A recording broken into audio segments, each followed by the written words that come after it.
Rajesh exports की अगर मैं बात करता हूं तो इस स्टॉक को आपको सेल करना है, होल्ड करना है, बाई करना है या फिर इसमें क्या करना, वो सारी चीज़ें बताऊंगा। बट उससे पहले हम इसके एक बार क्वार्टरली रिजल्ट को देख लेते हैं। तो क्वार्टरली रिजल्ट की अगर मैं बात करता हूं तो सितंबर की बात करें तो यहाँ पे देखो प्रॉफिट कितना 77 है। लास्ट क्वार्टर में इसका क्या रिजल्ट था, जब हम क्वार्टर के रिजल्ट को कंपेयर करेंगे तो हमें सितंबर 24 है तो इसको हमें किससे करना है, सितंबर 23 से कंपेयर करना है। तो यहाँ पे प्रॉफिट कितना मेरे पास में 50 आया था, बट यहाँ पे कितना आ रहा है 77 आ रहा है। इसका मतलब जो सेम क्वार्टर था उससे यहाँ पे प्रॉफिट इम्प्रूव हुआ है। इससे पहले वाला क्वार्टर जून 2024 की बात करता हूँ तो वहाँ पे 37 था, तो 37 से भी इम्प्रूवमेंट हुआ है और लास्ट ईयर का जो सेम क्वार्टर था वहाँ से भी यहाँ पे इम्प्रूव हुआ है। उसके बाद देख सकते हो यहाँ पे 56 माइनस का 164 37। तो ये जो लास्ट के 4 क्वार्टर है उन सब 4 क्वार्टर से यहाँ पे रिजल्ट क्या हुआ है, इम्प्रूव हुआ है। ठीक है, पहला पॉइंट तो हमने यहाँ पे ये देख लिया। अब उसके बाद में आप यहाँ पे आओ, इसका जो शेयर होल्डिंग पैटर्न है उसको हम यहाँ पे देखेंगे। तो शेयर होल्डिंग पैटर्न में आप देख सकते हो जो प्रमोटर्स है, प्रमोटर्स कौन होते हैं, इस कंपनी के जो मालिक है उनकी जो यहाँ पे देख सकते हो उनका कितना है 54.55। ये सब यहाँ पे सेम है, इन्होंने कोई भी चेंज नहीं किया। अगर मैं सितंबर से बात करूँ तो यहाँ पे 54.05 और यहाँ पे 54.55। इसका मतलब प्रमोटर ने अपनी हिस्सेदारी यहाँ पे बढ़ाई है। ठीक है, तो पहला पॉइंट यहाँ पे नोट क्या करना है कि प्रमोटर ने अपनी हिस्सेदारी यहाँ पे बढ़ाई है और लास्ट 4 क्वार्टर में उन्होंने कोई भी चेंज नहीं किया है। उसके बाद में FIIs और DIs की बात करता हूँ। FIs एंड DIs क्या होते हैं, FIs होते हैं foreign institutional investor and DIs होते हैं डोमेस्टिक इंस्टीट्यूशनल इन्वेस्टर्स। तो ये काफ़ी अच्छे इंस्टीट्यूशंस होते हैं और ये क्या करते हैं, कुछ स्टॉक को पर्टिकुलर स्टॉक में इन्वेस्ट करते हैं। इनके भी कुछ पर्टिकुलर फंडामेंटल्स होते हैं, ये बहुत सारी चीज़ें चेक करते हैं। अगर जिन स्टॉक्स में ये होते हैं तो ये मान के चलते हैं कि वो स्टॉक्स अच्छा ही होता है। ठीक है, तो इनकी हिस्सेदारी भी यहाँ पे अच्छी खासी है। देखो प्रमोटर कितना है 54.55, FIs है 14.81। लास्ट क्वार्टर से इन्होंने भी अपनी हिस्सेदारी थोड़ी सी इंक्रीज की है। और यहाँ पे DIs की बात करूँ तो इन्होंने तो लगभग सेम ही है, थोड़ा सा इन्होंने सेल किया है। तो अगर मैं बात करता हूँ प्रमोटर्स, DIs, FIs और पब्लिक के पास कितना है 19.54। बट इस पब्लिक में अगर आप देखोगे तो ऐसे देखो, पब्लिक के पास कितना 19.54 और इस पब्लिक में जाओगे तो यहाँ पे आपके पास में ये हिस्सेदारी मिलेगी।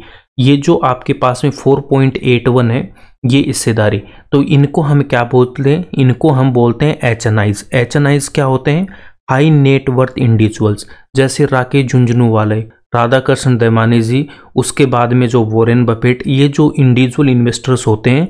तो सेबी की गाइडलाइंस क्या कहती है, अगर 1% से ज़्यादा किसी की हिस्सेदारी है तो उनको हमें शो करना पड़ेगा शेयर होल्डिंग पैटर्न में। ठीक है, तो यहाँ पे देख सकते हो ये जो फर्स्ट वाले इन्होंने अपना सेम रखा है, बाकी तीनों ने यहाँ पे अपना स्टॉक्स यहाँ पे बेच दिया है। बट अगर मैं इनकी बात करता हूँ तो ये जो promoters, FIs, DIs and HNIs ये होते हैं स्ट्रॉन्ग हैंड्स। तो स्ट्रॉन्ग हैंड्स में इसका कितना हिस्सा हो रहा है, लगभग अगर मैं देखता हूं तो स्ट्रॉन्ग हैंड में 85 to 86 हो जा रहा है। लगभग 15 to 16% हिस्सा है वो किसके पास है, पब्लिक के पास है। पब्लिक क्या होती है, रिटेल इन्वेस्टर्स होती है। तो 85% है वो क्या होता है, स्ट्रॉन्ग हैंड के पास है। ठीक है, अब इसके बाद आप देख सकते हो कि प्रमोटर यहाँ पे अपनी हिस्सेदारी को कुछ चेंज नहीं किया, थोड़ा बढ़ाया ही है। और FIIs ने भी थोड़ा सा इंक्रीज किया, DI की भी अच्छी खासी इन्वेस्टमेंट है। तो ये बात आप मान के चलना, जिसने भी इस स्टॉक को बाई कर रखा है उसको बेचने की ज़रूरत नहीं है। अभी आप इसको होल्ड करके चलना, इसके रिजल्ट इंप्रूव हो रहे हैं। उसके बाद में जो हिस्सेदारी है, जो स्ट्रॉन्ग हैंड्स है उसमें काफ़ी अच्छी है। तो अभी बेचने की मत सोचना, थोड़ा सा और पेशेंस रखो। ठीक है ना, स्टॉक मार्केट ऐसे ही काम करता है। उसके बाद में जो भी यहाँ पे और लेने की सोच रहा है उसको मैं रिकमेंड नहीं कर रहा हूँ। अगर आप यहाँ पे एवरेज करने की सोच रहे हो तो बिल्कुल भी नहीं करना आपको। ऑलरेडी बाइंग है तो आप बस उसी पे अपना ध्यान रखो। अगर कोई नया बंदा इन्वेस्ट करना चाहता है तो यहाँ पे देख सकते हो काफ़ी नीचे ये प्राइस है। इस प्राइस की अगर मैं बात करता हूँ तो ये जो प्राइस है लगभग आपके पास में 2015 के आसपास था। और यहाँ से लगभग ये आप मान के चलो 9.5-10 साल के आसपास ये पीछे रेट पे मिल रहा है। तो जो कोई नया बंदा यहाँ पे इन्वेस्ट करना चाहता है वो 10 से 20 हज़ार के बीच में ही करेगा, 10,000 to 20,000 के बीच में ही वो इन्वेस्ट करेगा। इससे ज़्यादा वो इन्वेस्टमेंट यहाँ पे नहीं करेगा। पहले तो मैं यही बोलूँगा कि आप इसमें इन्वेस्टमेंट ना करना अगर कोई नया बंदा करना चाहता है, क्योंकि इससे अच्छी बहुत सारी अपॉर्चुनिटीज़ है। मैंने इस पे वीडियो भी और भी बना रखी है, मैंने उन अपॉर्चुनिटीज़ पे वीडियो बना रखी है, और भी आपको अपडेट मिलते रहेंगे। बट इसमें अगर कोई फिर भी चाहता है कि फंडामेंटल अच्छा हो रहा है, स्ट्रॉन्ग हैंड में भी अच्छा खासा है, तो 10 से 20 हज़ार, इससे ज़्यादा आप नहीं इन्वेस्ट करोगे। और किसी भी स्टॉक में 3% से 5% से ज़्यादा आप इन्वेस्टमेंट नहीं करोगे, ठीक है। तो उन सब चीज़ों का आपको ध्यान में रखना है। जिसने भी ऑलरेडी बाई कर रखा है वो एक बार थोड़ा सा पेशेंस और दिखाओ। स्टॉक मार्केट ऐसे ही काम करता है, डरने की बिल्कुल भी ज़रूरत नहीं है। अभी प्रमोटर के पास पूरी होल्डिंग पड़ी है, FIs DIs भी बैठे हुए हैं, तो हमें इतनी जल्दी क्यों है। यहाँ से गिरता हुआ ये आ रहा है, काफ़ी ज़्यादा इसने टाइम ले लिया, और यहीं पे रिटेल इन्वेस्टर अपना पेशेंस खो देता है। तो यहाँ पे जिसने भी इन्वेस्ट किया है, बहुत सारे लोग इसमें हैं। आप ये मत सोचना कि इसमें फंसे पड़े हैं, कोई दिक्कत नहीं है। स्टॉक मार्केट ऐसे ही काम करता है। जो भी इसमें ऑलरेडी इन्वेस्टेड है उसको थोड़ा सा पेशेंस और दिखाना यहाँ पे। उसके बाद में एक बात और बोलता हूँ, आप कुछ भी होल्ड कर रहे हो या फिर आप इसमें नई एंट्री कर रहे हो, वो डिसीजन आपका होना चाहिए। मेरा कोई रिकमेंडेशन नहीं है। मैंने अपना जो नॉलेज है वो यहाँ पे शेयर किया, आपको क्या करना है। मैं भी इसमें ऑलरेडी इन्वेस्टेड हूँ, मुझे भी काफ़ी अच्छा लॉस हो रहा है। बट आपको लॉस्ट पर्टिकुलर स्टॉक में नहीं देखना, आपको अपने पोर्टफोलियो में देखना है, क्योंकि स्टॉक कितना भी टाइम ले सकता है।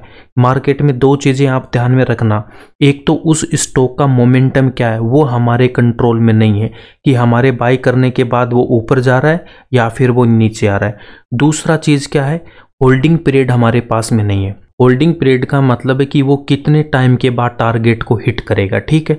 तो ये सब चीज़ें हमारे कंट्रोल में नहीं होती है, और ये सब करता ऑपरेटर। ऑपरेटर्स कौन होते हैं, जो मार्केट के मोमेंटम को कंट्रोल करते हैं। या तो वो स्टॉक को क्या करेंगे, सेल करेंगे, या फिर वो स्टॉक को बाई करके उसके मोमेंटम को कंट्रोल करेंगे। तो हम अपनी नॉलेज के हिसाब से एक पर्टिकुलर टाइम पे एंट्री लेते हैं, और हमारा जैसे टारगेट हिट होता है वहाँ से निकल जाते हैं। कभी भी स्टॉक मार्केट में बॉटम पकड़ने की कोशिश मत करना कि कोई स्टॉक कितना नीचे जाएगा हमें नहीं पता है, और हमारे सेल करने के बाद वो स्टॉक ऊपर जाएगा या नहीं जाएगा उस पे भी हमें निराश होने की ज़रूरत नहीं है। हमने एक पर्टिकुलर टाइम पे एंट्री की, हमारा टारगेट हिट हुआ, हम निकल गए। उसके बाद वो स्टॉक ऊपर जा रहा है तो जाने दो, कोई दिक्कत नहीं है। देखो, स्टॉक बाई करने के बाद अगर वो नीचे आ रहा है तो इसका मतलब ये नहीं कि हम गलत हो गए। तो ये सारे ऑपरेटर्स का गेम है, और स्टॉक मार्केट ऐसे ही काम करता है।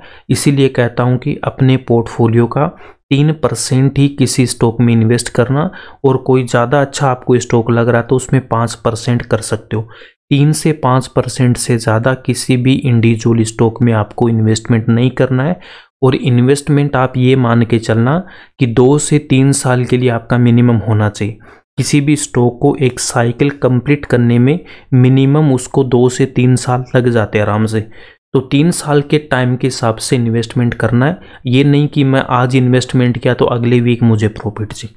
देखो, राजेश एक्सपोर्ट को अभी होल्ड कर लो, थोड़ा सा 1-2 क्वार्टर के रिजल्ट और देख लो, बट जो भी डिसीजन होगा वो आपका होगा। लॉस होगा, प्रॉफिट होगा, वो आपका होगा। मेरी कोई रिकमेंडेशन नहीं है। मैं फिर से बोल रहा हूँ, अपने फाइनेंशियल को चेक करना अच्छे से, और इस स्टॉक के बारे में और आप अच्छे से जान लेना, तो उसके बाद ही आपको डिसीजन लेना। और मेरा जो पॉइंट ऑफ व्यू था वो मैंने रख दिया। अगर वीडियो अच्छा लगा तो लाइक करना, और इस चैनल को सब्सक्राइब कर लेना।